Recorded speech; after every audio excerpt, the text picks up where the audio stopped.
posibilidad ng tagumpay o kabiguan, ng ligaya o lungkot. Kaya marapat lamang na tanggapin si Jesus bilang tagapagligtas at Panginoon. At matapos yun ay panariwain ang katapatan at paglapit sa Kanya bawat araw o day by day. Ang day by day ay naglalayong umalalay sa pang-araw-araw na pamumuhay. Narito po si Kuya Ed Lapis sa mensaheng pinamagatang The Other Face of Death.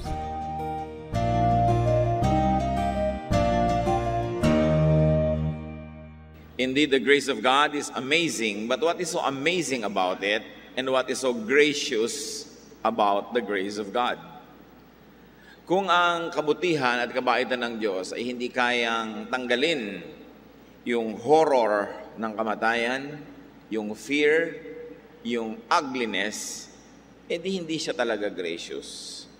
Napakainam that the graciousness of God be applied even to the most scary issues of life, especially death. Death is usually presented as ugly, as loathsome, scary, at kung ano-ano pa.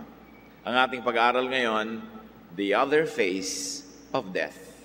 Ang iba pang mukha ng kamatayan na madalas hindi natin nakikita. Salamat Panginoon dahil kayo'y Diyos ng buhay at kayo ang Diyos ng lahat-lahat ng nangyayari sa amin.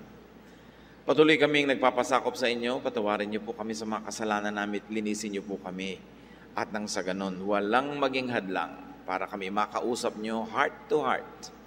At kami Panginoon ay mabigyan niyo ng liwanag na sa inyong puso lang nagmumula. Liberate us, empower us, strengthen us, so we can face all issues of life, even and especially death. Let your love be our strength and let your light shine upon us. Lord, be our speaker.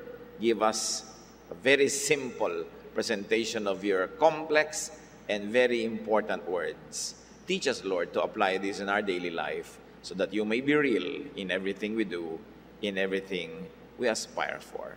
Lead us, teach us, empower us. In the name of Jesus, your Son, our Lord and Savior, we pray with thanksgiving. Babasahin po natin ang 1 Corinthians 15, 1 to 58 from the Contemporary English Version. Mahaba-habang basahin at kailangang pansinin na mabuti ang ating mga babasahin. 1 Corinthians 15, 1 to 2. My friends, Paul speaking here, I want you to remember the message that I preached and that you believed and trusted. You will be saved by this message if you hold firmly to it.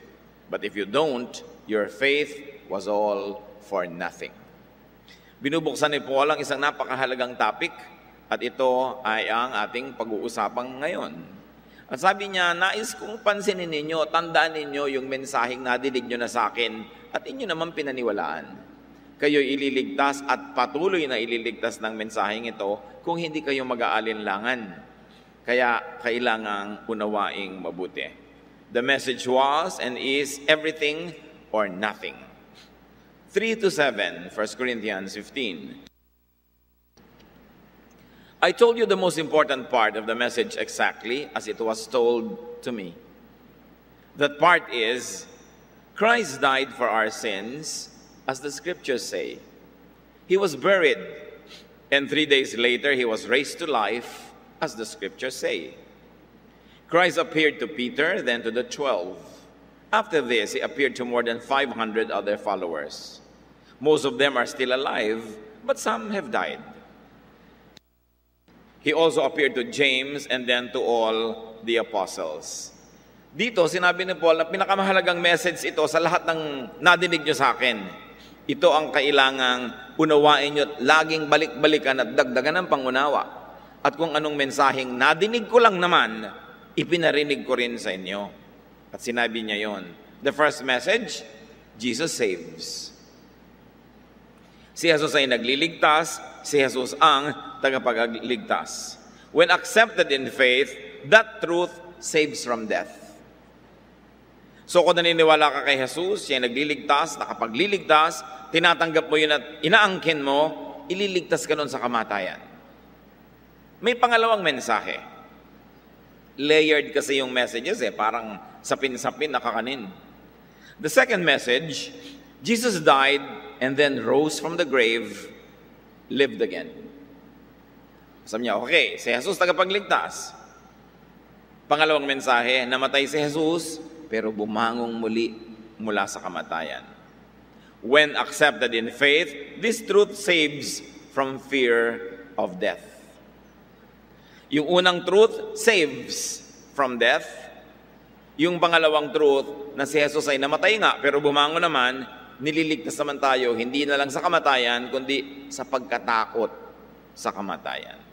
Kasi kung nakarating na rin si Jesus doon, dumaan na siya at nalampasan niya, at ang kanyang mga tagasunod ay tagasunod lang, therefore dadaan din doon at lalampas din, natatanggal ang takot sa kamatayan. The third message, that there were and there are many witnesses to Jesus' resurrection. Sabi niya, nagpakita siya sa napakaraming tao. Minsan nga, mahigit 500 ang sabay-sabay na nakakita sa kanya. Nagpakita siya sa kanyang kapatid na si Santiago o si James. Nagpakita siya sa mga apostoles. At marami ay nabubuhay pa nung sinulat itong sulat na ito. Hindi ka pwedeng umimbento ng ganong napakalaking kwento na may namatay na nabuhay, tapos babanggitin mo kung sino yung mga nakakita at kinausap nung bumangon na muli. Kung hindi totoo, hindi mo pwedeng sabihin yon. Dahil buhay na buhay pa yung mga taong kasali sa kwento.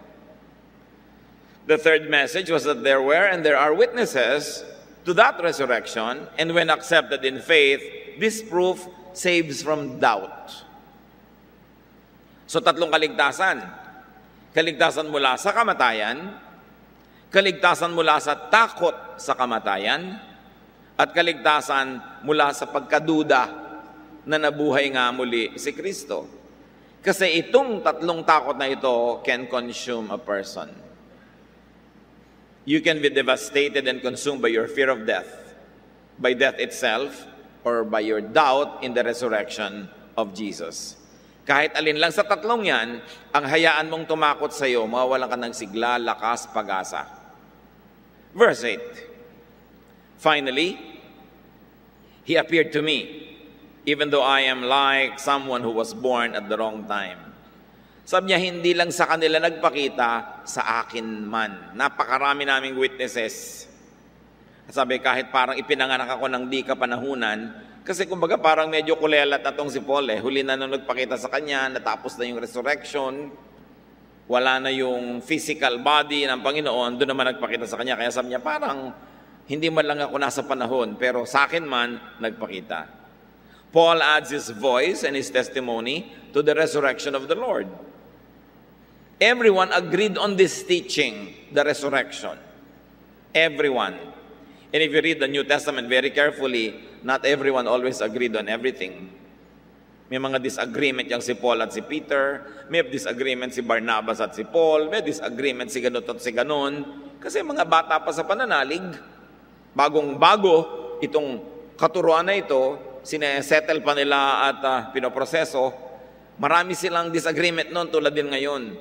Kaya pag ginawa nating model yung mga disciples nung araw, pag ginopya natin sila ngayon, magkakaroon din tayo na disagreements. Kasi sila man nun, meron But there is one teaching that nobody disagreed with. Everybody was united, the teaching that Jesus died and rose again.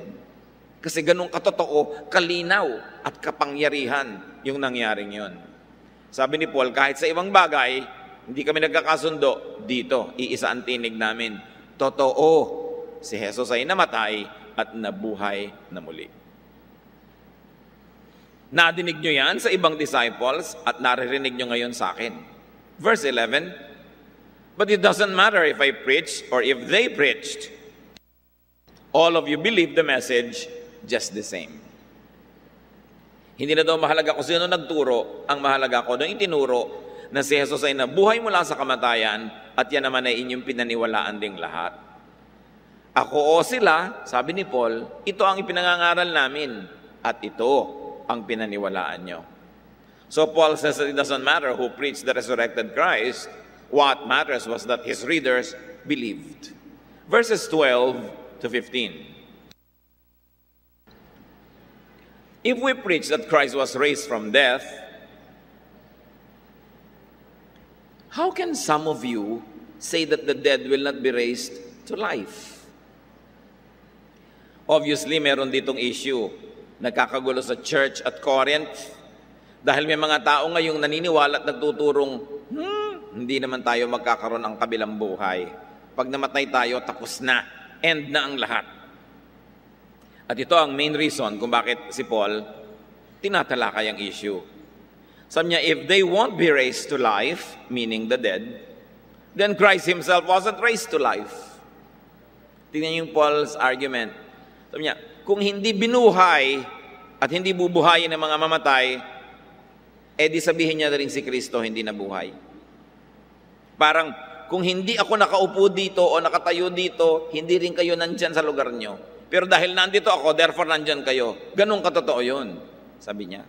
Verse 14, and if Christ wasn't raised to life, our message is worthless, and so is your faith. If the dead won't be raised to life, we have told lies about God by saying that He raised Christ to life when He really did not. Itinataya ni Paul ang lahat ng kanyang karangalan, ang lahat ng kanyang ginawa at gagawin pa, ang lahat ng ginawa ng mga disipulo at itinuro sa katotohanang si Kristo'y nabuhay na muli at bubuhayin muli ang lahat ng sa Kanya. Sabi niya, kung hindi bubuhayin ang mga mamamatay pa lang, then hindi rin nabuhay si Kristo. Pero dahil alam ng lahat noon, lalo nung panahon na yun, na nabuhay si Kristo, there is an inescapable conclusion na ang mga anak ng Diyos ay bubuhayin ding muli. There were people who believed and taught that the dead will not be raised to life. So Paul made the following equations. If the dead won't be raised to life, Christ himself was not raised to life. But since Christ was definitely raised to life, then the dead will definitely be raised to life. That is the inevitable conclusion. If Christ wasn't raised to life, then the message of the apostles and the faith of the believers are both worthless. Sabi ni Paul, kung hindi naman pala nabuhay si Kristo tulad ng chinichismis nyo, bakit pa lahat kami ngayon nagpapagod? Iniiwan namin lahat ang aming mga ginagawa sa buhay, tinalikuran ng mga ginhawa, hinarap at niyakap lahat ng pagdurusa at hirap at panganib. Yung mga disipulo, mga iniwan ng kanilang mga pamilya, mga gawain, naglakbay kung saan-saan, ang buong buhay ibinigay. Yung mga naniniwala kay Jesus, pati buhay nila ibinibigay, hindi lang nila talikuran si Jesus, di sayang lahat yon. Ano palagay niyo sa amin? Hindi nag-iisip? Sabi niya, ba't namin sasayangin ang buhay namin para sa isang kasinungalingan lamang? Wala namang kami napala dito, wala namang yumaman dito, wala namang guminhawa, hirap at tinanong mo namin, ba't namin tatalikuran ng ginhawa at haharapin ang dusa para sa isang hindi naman pala totoo? Yung kapangyarihan ng argumento ni Paul ay hindi mo pwedeng iwasan. If Christ wasn't raised to life, then the apostles lied. Hindi sinungaling lahat si Pedro, si Santiago, kaming lahat sinungaling. Kasi lahat kami nagsasabing totoong nangyari yan. At hindi lang kami nagsasabi, ibinigay namin ang buhay namin sa katotohanan na yan. Ngayon, sabi niya sa Tagalog, kung ipinangangaral namin si Kristo ay muling nabuhay, bakit sinasabi ng ilan sa inyo na hindi bubuhaying muli ang mga patay? Kung totoo yan, lilitaw na hindi muling binuhay si Kristo. At kung si Kristo ay hindi muling binuhay, walang kabuluhan ang aming mga pangangaral at walang katuturan ng inyong pananampalataya. Huwag na lang kayong mag-tithes and offering. Sayang lang. Huwag na lang kayong kumanta sa choir. Huwag kayong tumugtog. Huwag kayong mag-usherette. Huwag na lang kayong mag-host ng Bible study. Huwag kayong mag-donate sa mahihirap. Huwag kayong magpakain ng mga gutom. Wala, itapon nyo lahat yan. Dahil kung hindi naman pala nabuhay si Kristo, pag namatay kayo, ending na ng lahat. Bakit pa? Sabi niya. Kung ganon, lilitaw na kami mga sinungaling na saksi ng Diyos. Verses 17 to 19, unless Christ was raised to life, your faith is useless, and you are still living in your sins. Sabi niya, kung hindi nabuhay muli si Kristo, baliwala lahat ang relihiyon nyo, nakalubog pa rin kayo sa kasalanan. Bakit? Sabi sa Bible, even our best deeds are just like filthy rags. Kaya lang gumaganda, lumilinis, nagdiningning ang ginagawa natin dahil pinapaganda ng kamatayan at muling pagkabuhay ni Jesus. Pero ano mang ganda ng ginagawa mo sa buhay ngayon, kung hindi dadagdagan ng grasya ni Jesus, kulang pa rin yun. Kulang at kulang at kulang. Hinding-hindi kayo magkakaroon ng pag-asa sa buhay. Ano ang pagsisikap ang gawin nyo? Verse 18, and those people who died after putting their faith in Him are completely lost. Kawawa naman lahat yung mga sumunod. Baliwala lang pala. If our hope in Christ is good only for this life, we are worse off than anyone else. Sabi niya, kung ang napapalalang sa aming pananalig kay Jesus, para lang sa buhay na ito, lahat ng points, lahat ng benefit, para lang dito, baliwala. Masahol pa tayo sa mga mga masasamang tao dyan. So additional equations, if Christ was raised to life, sabi ni Paul, people still live in their sins. They have not been forgiven yet. They are still dead, and they are without hope. Those who believe in Him are lost. The disciples are big losers. The believers are to be pitied. Lahat tayo lugi. Kung hindi totoo na nabuhay muli si Kristo. Ano ang context niyan? Impossible that Christ did not rise. Because everything will be meaningless. At kung hindi muling binuhay si Kristo, sabi sa Tagalog, buti na lang si Paul marunong managalog. Yeah.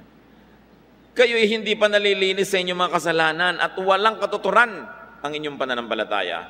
Hindi lamang yan, lilitaw pa na ang lahat ng namatay na sumampalataya kay Kristo ay napahamak lang. Kung ang pag-asa natin kay Kristo ay para lang sa buhay na ito, tayo na ang pinakakawawa sa lahat ng tao. The strength of this negation, of course, strengthens the other side of what is being said. That of course Christ rose from the dead. Verses 20 to 24, but Christ has been raised to life. And He makes us certain that others will also be raised to life. Just as we will die because of Adam, we will be raised to life because of Christ. Adam brought death to all of us, and Christ will bring life to all of us. But we must each wait in turn. Christ was the first to be raised to life, and His people will be raised to life when He returns. Then after Christ has destroyed all powers and forces, the end will come. And He will give the kingdom to God the Father. Kailan darating yung tinatawag na end? When Christ had already completed His victory, so that you will not mind if the world ended. Ang ipinapalakot lagi ng iba, mag-e-end na lang bukas, mag-e-end na lang sa makalawa, kaya tayo takot na takot. Ang linaw ng sinabi ni Paul, pag nagapi na ni Kristo lahat ng kalaban, lalo ang kamatayan, lahat ng kasamaan, then wawakasan na ang lahat ng ito. So masarap yung wakas kasi panalo ang Diyos, panalo ang mga anak ng Diyos. Hindi nakakatakot yung wakas na yon. Okay, lagi na lang iniisip, kailan po ba ang end of the world? Lubayan mo ako katatanong niyan, sayang oras natin. Diba? Mananalo si Jesus, tapos wawasakin at tatapusin ang lahat ng kasamaan. Paul emphasized that Christ had been raised to life, therefore all others will be raised as well. In the same way that people will die because of Adam, then people will live because of Christ. Dito magaling si Paul yung gumawa ng parallel arguments, minsan bipolar arguments. Sabi niya, kung dahil kay Adan, napahamak tayong lahat, dahil kay Jesus, naligtas tayong lahat. Kung si Adan ang dinaanan ng lahat ng kasalanan patungo sa mundo, si Jesus, ang bagong Adan at huling Adan, ang dadaanan ng lahat ng paglilinis at grasya ng Diyos. Kung kay Adan tayo namatay, kay Kristo tayo mabubuhay. So there is a full circle, a perfect balancing, which God of course is famous for. Lagi ang ginagawa ng Diyos, magbalanse. Ni-negative ka nitong si Adan, papositivein ka naman nitong si Jesus. Nalugmok at nadapa kay Adan, babangon ka kay Jesus. Kompletong ikot ng buhay. So Christ first, nauna na siya, then His people will be raised to life upon His return. This return is, of course, another interesting topic that we will not cover now. When Christ has destroyed all powers and forces, powers of sin and its twin, powers of death, the end will come. What end? The end of sin, the end of death, the end of warfare will come. Ibabalik yung pre-Adamic world. Ibabalik yung kalagayan at kaayusan bago nagkasala si Adan at si Eva. Ibabalik yun sa ganong uri ng paraiso. At pag nangyari na yon dahil nagtagumpay na ng lubos si Jesus, Jesus will submit the peaceful kingdom to God the Father. Back to the pre-sin condition. Paradise gained because it was lost. Now, there is a very interesting aside here, and don't be confused. It is the Father who will rule in eternity. Kapag nagawa na ni Jesus ang gawain ng redemption, cleansing, pagtatagumpay niya laban sa kamatayan, sa kasalanan, kasamaan, kanya ngayon muling iaalay sa Diyos Ama ang muli pumayapa at tumahimik na buhay ng mga nilalang. It is important to note that the Son is not the Father. The Son will surrender the kingdom to the Father, and the Father will reign forever and ever. Many people get confused even in their prayers. Kung minsan nagpe-pray sa Ama, biglang si Jesus na bigla yung kausap. Linawin nyo nga kung sinong kausap niya talaga. Because these are distinct personalities. Distinct persons. Nung may mga lumapit kay Jesus, sinabi niya, teach us how to pray. Sabi ni Lord, pray like this, Our Father. In other words, prayer is directed to God the Father. And you pray in the name of Jesus. Don't be confused. Kasi minsan, ang simple-simple na nagkakapalit-palit sa buhay natin. Sabi niya, ako ba kinausap? Hindi, kayo kinausap na. Usap ko na yung Diyos Ama at Diyos Anak. Sino kausap ba? Tayo bang dalawa o ikaw? Dahil ano bang gulo-gulo naman magdasal ito mga Kristiyano na to? Kailangan malinaw yung ating simple theology. At sabi, ngunit ngayong si Kristo ay muling binuhay, ito'y katibayan na muling bubuhayin ang mga patay. Paul goes on with this very interesting treatise, verses 25 to 28. Christ will rule until He puts all His enemies under His power. And the last enemy He destroys will be death. When the scriptures say that He will put everything under His power, they don't include God. It was God who put everything under the power of Christ. Nakita niyo yung delineation ng dalawang persons. After everything is under the power of God's Son, He will put Himself under the power of God, who put everything under His Son's power. Then God will mean everything to everyone. There are clear and distinct identities here. Sapagkat si Kristo ay dapat maghari hanggang sa malupig niya at lubusang mapasuko ang kanyang mga kaaway. Ang kahuli-hulihang kaaway na kanyang lulupigin ay ang kamatayan. At kapag ang lahat ay nasa ilalim na ng kapangyarihan ni Kristo, ang anak naman ang magpapailalim sa kapangyarihan ng Diyos. Sa gayon, lubusang maghahari ang Diyos sa lahat. So Jesus went to the world to redeem the world, to save the world, to end death and all sin and all suffering, and once that is fully accomplished, will surrender a redeemed creation to God the Father, and God will rule again like before Adam and Eve fell. Verses 29 to 34, if the dead are not going to be raised to life, what will people do who are being baptized for them? Why are they being baptized? For those dead people. And why do we always risk our lives and face death every day? The pride that I have in you, because of Christ our Lord, is what makes me say this. What do you think I gained by fighting wild animals in Ephesus? If the dead are not raised to life, let's just eat and drink. Tomorrow we die. Don't fool yourselves. Bad friends will destroy you. Be sensible and stop sinning. You should be embarrassed that some people still don't know about God. So more argument for the resurrection of people. Sabi niya, what's the use of baptism for the dead? It seems that at that time, some people were being baptized by proxy for the dead. Well, the Bible never said do this, but some people were doing it. Yung mga namatay na, sabi ng mga kamag-anak, naku, paano hindi nabaptize yung lola ko? I-baptize niyo po ako in the name of my lola, ako yung proxy. They were doing it. The Bible did not comment if that was good to do or bad to do. But Paul was saying, kung wala naman palang ganong kamatayan, ba't ginagawa pa ng mga taong ito nagpapabautismo pa? Wala naman pag-asa pala yung namatay na.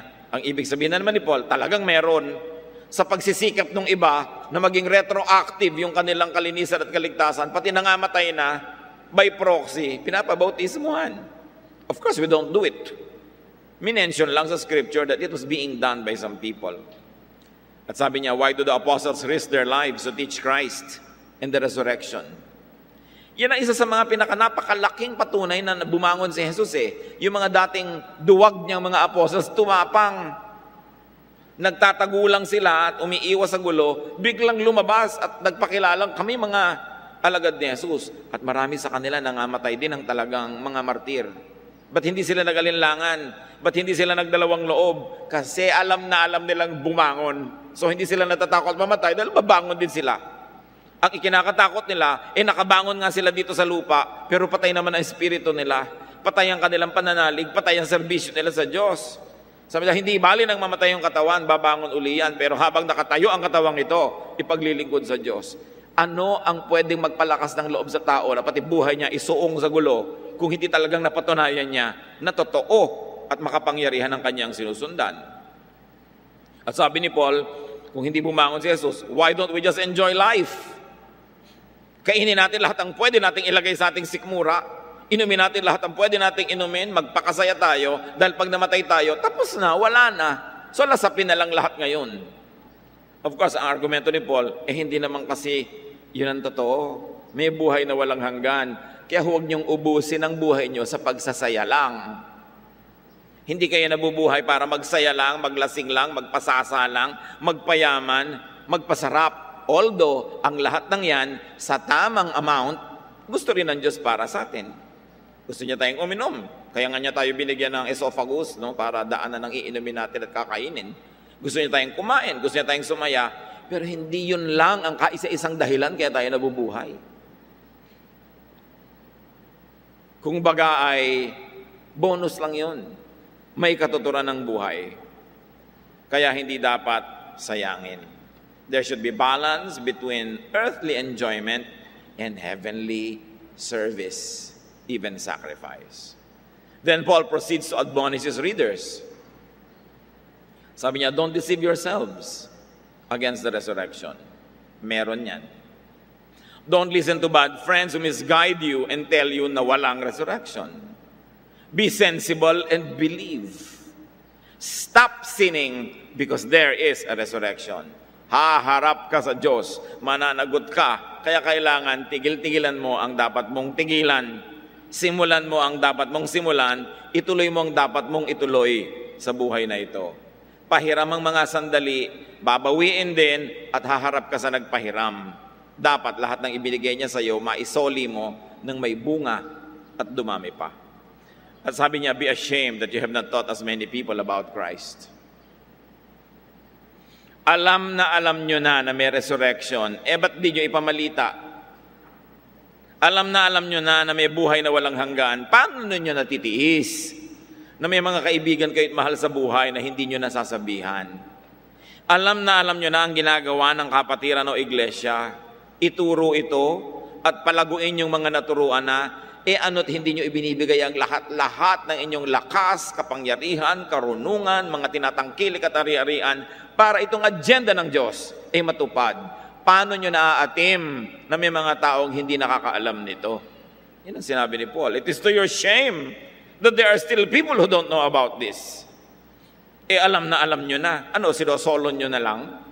Nakakahiya kayo. Dapat meron kayong ginagawa. If you believe in Christ and the resurrection, how come that you are not consuming all your energy in leading people to salvation? 35 to 41. Some of you have asked, how will the dead be raised to life? What kind of bodies will they have? Alam niyo yung tanong na ito, pangungutya, tanong nang hindi naghahanap ng sagot, tanong nang nangiinis, tanong nang nanggugulo. Sabi ni Paul sa verse 36, don't be foolish. A seed must die before it can sprout from the ground. Para kasing sinasabi ng mga kontrabida, o eto, nangayayat na to, namatay, parang bungo, natuyo na tong katawan nito, ito nagkaputol-putol na, meron pa nga kinain ng tigre, meron naman nasunog, meron kulang ang paa, merong bulag, merong mga inuod ang katawan, at kitang-kita natin itong mga bangkay, pagka nahukay natin sila, mga durug-durug na mga buto, ali-alikabok, sabi ng mga kontrabida, paano babangon yan? Kaya yung mga iba, ayoko magpa-cremate, paano naman ako bubuuin? Magkahiwa-hiwala yung mga alikabok ko, di ba? Paano yung mga kinain ng pating? Paano yung mga kulang-kulang ang katawan? Kaya sabi nila, imposibleng bumangon na muli. Paano babangon? Ang dami na nating nahukay na kalansaya. Kahit yung mga pharaoh, pag binuksan mo yung mga pyramid at mga libingan nila, nandun pa rin, hindi naman bumangon. Anong sinasabi mong babangon, ayan pa nga yung mga kalansay nila. Ito yung tinutukoy nung nagtatanong na, how will the dead be raised to life? What kind of bodies will they have? Naubos na nga. Sabi ni Paul, mga hangal kayo. Yun talaga ang nasa Tagalog Bible. Puro kahangalan ang pinag-iisip nyo at pinagtatanong. At sabi niya sa verse 36, ulitin natin, don't be foolish. A seed must die before it can sprout from the ground. Pagka ba nagtanim ka ng isang buto sa lupa, ine-expect mo yung buto na yun ang lalaki? Siyempre hindi, mamamatay yan. May ibang lalabas. Nakapagtanim na ba kayo ng munggo tapos naging toge? Nakapagtanim na ba kayo ng mais tapos nagkaroon ng mga dahon? Sabi ganun, iba yung inilulubog sa lupa, iba yung lalabas. Yung inilubog na katawan mo, nandyan yan. Pero hindi na yan ang tatayo, iba na.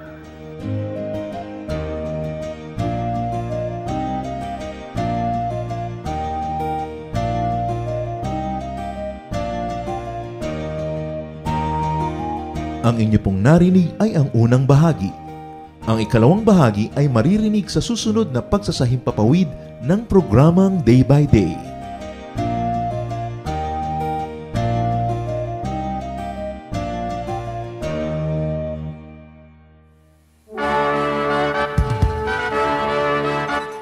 Halina't sama-samang sumamba at magdiwang sa Day by Day Jesus Celebration kasama si Kuya Ed Lapiz. Bulwagan ng Panginoon, PICC, one Sunday a month, Philippine International Convention Center, Rojas Boulevard, Pasay City. All other Sundays, sa mga day-by-day mini-bulwagan ang pagtitipon. Para sa buwan ng Nobyembre, gaganapin ito sa November 3, 2024. 8 a.m. ang First Jesus Celebration, 10 a.m. naman ang Second Jesus Celebration. Para sa iba pang detalye, bisitahin ang ating official Facebook page, Day by Day Friends.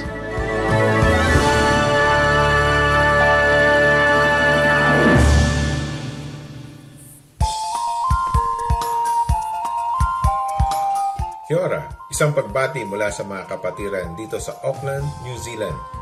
Ako po si Pastor Mervin, and if you are in Auckland, please join us every Sunday from 10 a.m. to 12 noon at 944 Mount Eden Road, 3 Kings. And in the afternoon from 4 p.m. to 6 p.m. at 247 Edmonton Road, Teatro 2, Henderson. You may also reach us by calling 021-182-5720, or you can visit our Facebook page at Day by Day Jesus Ministries, Auckland.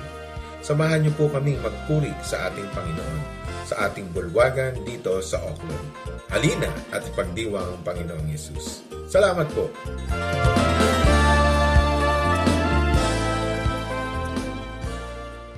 Tayo po ay dumako sa ating hiyas ng lahi. Marami pong hiyas ang ating bayan na dapat ay makilala nating mga Pilipino. At hindi lang makilala, ito ay ating ganap na itanghal at gamitin sa ating pagsambang Kristiyano. Akala kasi ng iba, pag naging Kristiyano na sila, dapat Western na. o kaya kanluranin na ang paraan ng musika, ng pananamit, ng pagsamba. Subalit napakayaman po ng ating mga kaugalian na kung atin lamang babawiin sa mga gawa ng kaaway at sa kadiliman magagamit para po sa kapurihan ng Panginoon at para rin sa ikatatanghal ng ating lahi. Sa atin pong hiyas ng lahi ay ngayon ay ating pakikinggan ng instrumentong patatag. Ito po ay isang paglikha ng tunog at musika ng mga kalinga.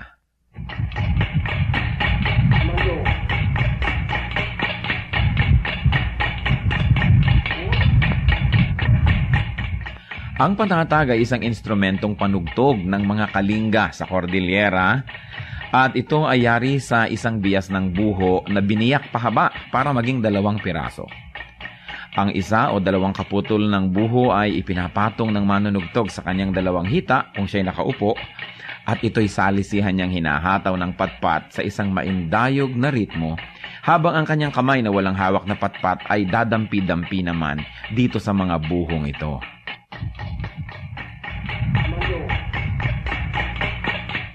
Maaaring sumali ang 1 hanggang 6 o higit pang mga manunugtog na salisihan ang pasok sa ritmo, habang sila ay nakapaghahabi naman ng isang melodya. Ginagaya ng patatag ang mga musikang nalilikha ng gangsa o ang mga mumunting gongs ng mga katutubong Pilipino sa Cordillera. Ang paglikha ng musika sa ating bayan, lalong-lalo sa mga kalinga, ay bunga ng pakiramdaman at pagbibigayan ng isang grupo ng manunugtog. Hindi lang tayo lumilikha ng tunog, hindi lang tayo lumilikha ng musika, patuloy tayong humahabi ng lipunan kung saan ang pagpapahalaga ng bigayan, pakiramdaman ay kitang-kita sa paglikha ng tunog. Sa paggamit ng patatag, ang mga kalinga ay isa-isang nag-aambag para makabuo ng isang melodya. Hindi lang isang tao ang gumagawa ng melodya at ang iba ay para lamang na tagatulong o background, kundi ang lahat ay kasama. Ang patatag ay maaari nating gamitin sa paglikha ng musika para sambahin ng Diyos. Kailangan lang masanay ang ating tainga sapagkat kung bago ay parang tayo'y naninibago. Subalit ang lahat po ng tunog ay bigay ng Diyos sa sinukob. At marami nga lang tunog ang ginamit ng kaaway ng matagal na. Dapat bawiin na natin at gamitin sa pagsamba sa Panginoong Hesus. Ang patatag ng mga kalinga, hiyas ng lahi, hiyas ng bayan.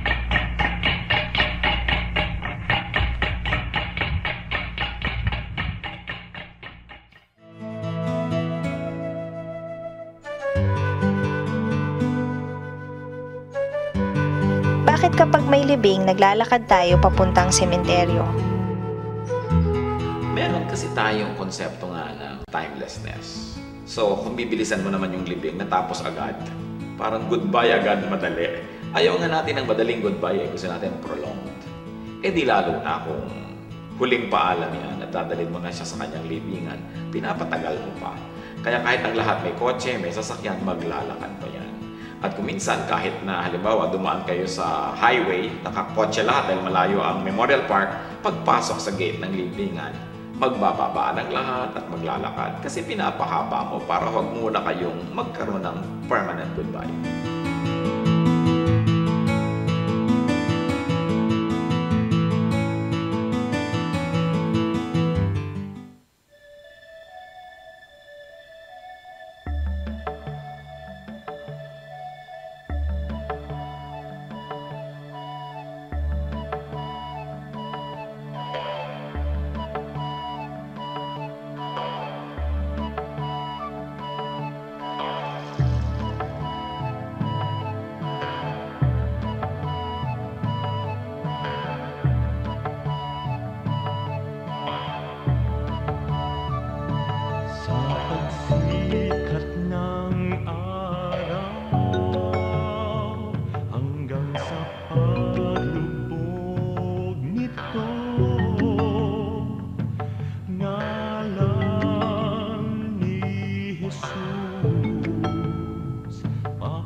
kilay ng liwanag mula doon sa silangan. Nadarama't nakikita ang sa inyong pagmamahal. Lumalandas, humahawan, tumatanglaw sa aking daan. Nangunguna, gumagabay sa aking bala ng hakbang. Sa pagdatal niyong gabi na malamig at mainam, akin namang nalalasa ang inyong kapayapaan. Patiningning ng bituin at liwanag niyong buwan ay banayad kaya dulot ay madlang kapahingahan. Sa gabi man o sa araw, sa dilim man o liwanag, kayo ay aking kapiling sa lahat ng kalagayan. Ako'y hindi natitiis, ako'y hindi iniiwan, kaya lubos na papuri ang sa inyo'y aking alay.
Sa inyo po, Panginoon, lapat itong aking loob na sumilong at pasakop, makisuno at sumukob.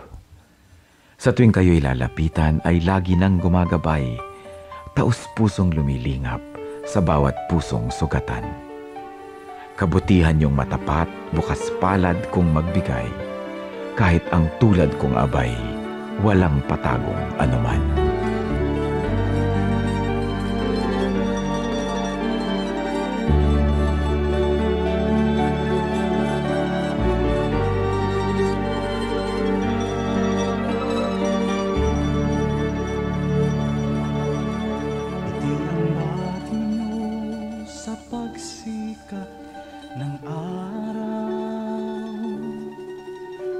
Sa karilagan ng takip siling at sa kandili nyo ako'y hindi maliligaw.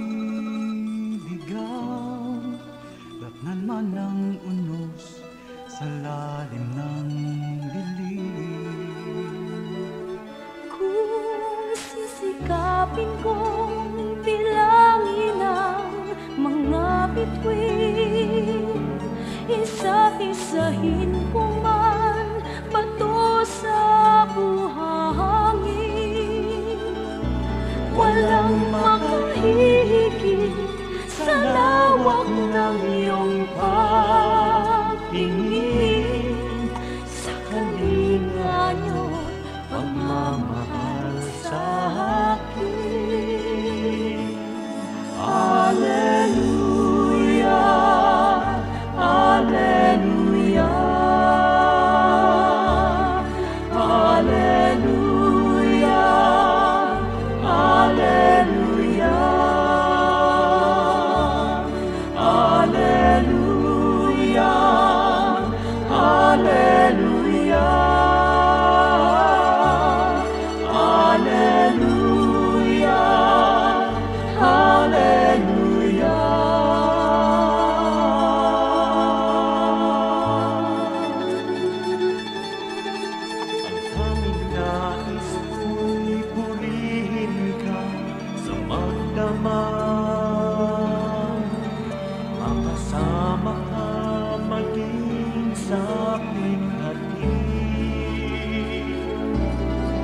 ako'y nagagalak sa kaligtasan niyo't habag. Pagkat paglapit ko, ngiti ang iyong bati. Hallelujah, Hallelujah, Hallelujah, Hallelujah, Hallelujah, Hallelujah, Hallelujah.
kapayapaan sa gitna man ng kapighatian, pagkat siya ang kasama, ako'y di mangangamba. Purihin ka, O Diyos, kataas-taasan, purihin ka, Jesus, magpakailanman. Siya ang Alpha at Omega, makapangyarihan. Diyos na bibuhay, ang Diyos na bibuhay, ang Diyos natin ay buhay, magpakailanpaman. Ang Diyos na bibuhay, ang Diyos na bibuhay, ang Diyos natin ay buhay, magpakailanpaman. Ang Diyos natin ay buhay, ang Diyos natin ay buhay, ang Diyos natin ay buhay, magpakailanpaman. Ang Diyos natin ay buhay, ang Diyos natin ay buhay, ang Diyos natin ay buhay, magpakailanpaman. Ang Diyos natin buhay, siya ay buhay. Ang Diyos natin buhay, ang Diyos natin ay buhay, magpakailanpaman. Ang Diyos natin buhay, ang Diyos natin buhay, ang Diyos natin ay buhay, magpakailanpaman. Ang Diyos natin ay buhay, magpakailanpaman. Ang Diyos natin ay buhay, magpakailanpaman.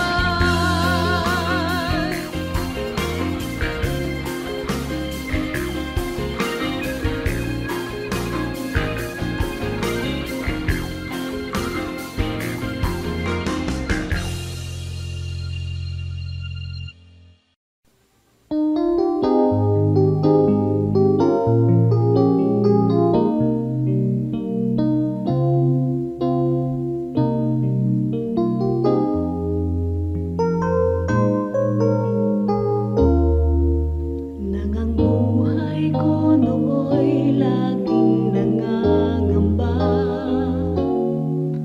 ang pagluhay di ko kaya at walang patutuhan. O Jesus, nang ikaw nga ang makilala ko, ang lahat iyong pinanatag, ang lahat inayos mo. Kapayapaan na nagmumula sa'yo, naranasan ko dito sa buhay ko.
Oras na po para pansamantalang magpaalam ang programang Day by Day. Tayo po'y magsama-sama tuwing ika-6 hanggang ika-7 ng umaga, araw-araw. Magandang umaga po at mabuhay ang Panginoong Hesus!